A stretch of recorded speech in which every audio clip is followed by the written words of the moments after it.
What's going on, y'all? It's Money back on another Mondays with Money, and I'm still on a good streak. I keep looking at this thing. I'm still on a good streak of getting these done on Sundays. So today is actually Easter Sunday.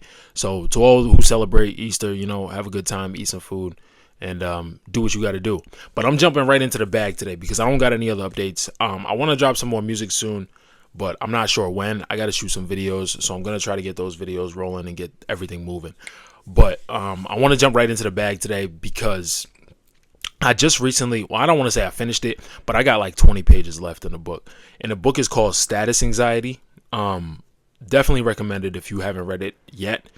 There's a lot of good knowledge in the book. That's really all I can say. I mean, I'd love to get into my takeaways and big things like that, but I'm going to get into that on my other Reading with a Real Nigga, which should be coming out today as in Sunday. The first episode should be coming out today. If it doesn't, my fault. But I really wanted to come out today. So I'm going to do my best to make sure it does. I'm just getting the final touches on the thumbnail done. But anyways, there was an important part in status anxiety, which I want to talk about today.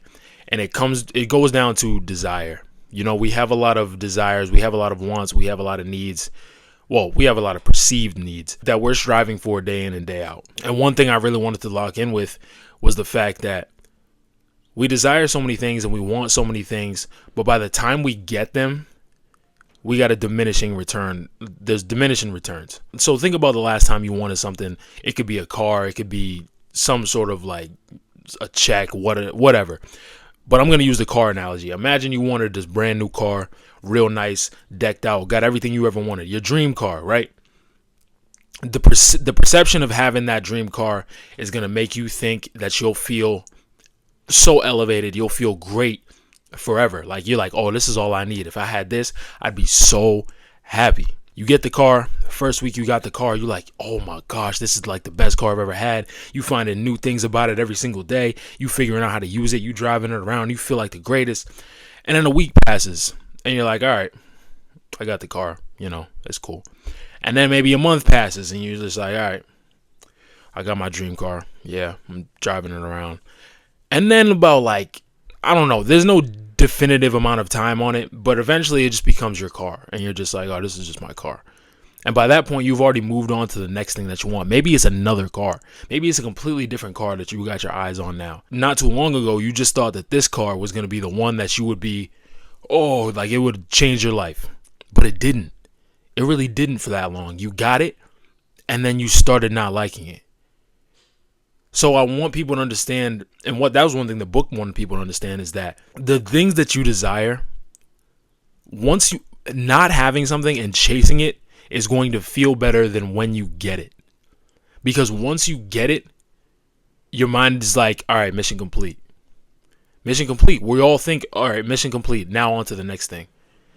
We all think that if we get this certain thing that we'll feel great. We'll always be happy. There'll be no problems in our lives.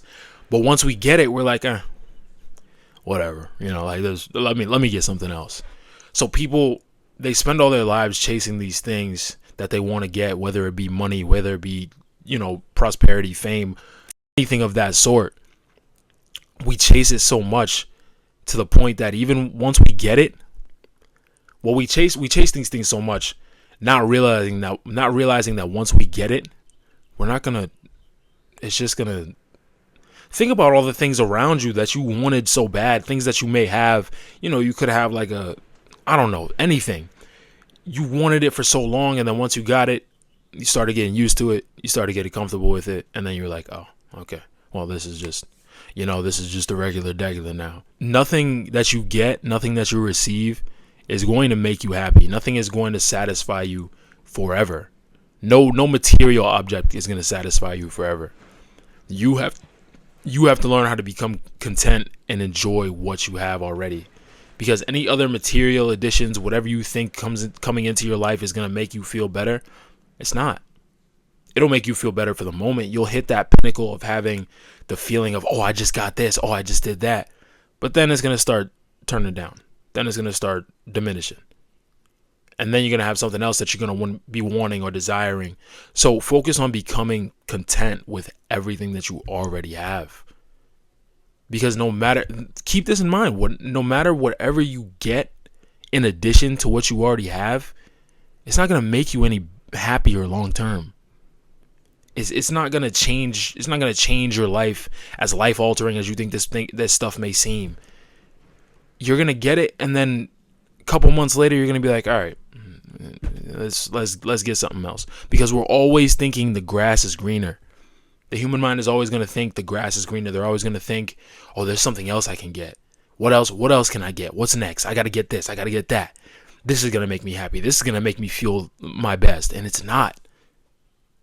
All you have to focus on is having what you need, what you truly need around you. And be happy with that. Be happy with that. Obviously, I'm not saying don't have wants and desires. We're all going to have wants and desires and things that we're trying to get.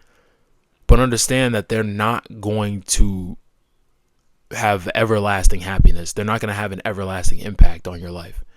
There are some things that might. Who knows? Well, if you go from absolute poverty to being a millionaire, your life is probably going to be a lot simpler. But it's not necessarily going to make you happy throughout the entirety of your life. Be in contention with everything around you. And that's all I wanted to say today. I'm glad I had a big topic for that. That book is really good. If you've never read Status Anxiety, definitely give it a try and see what you think. But yeah, I thank y'all for coming out and talking with me. Whoa, listening to me talk. And I will talk to y'all soon. Happy Monday.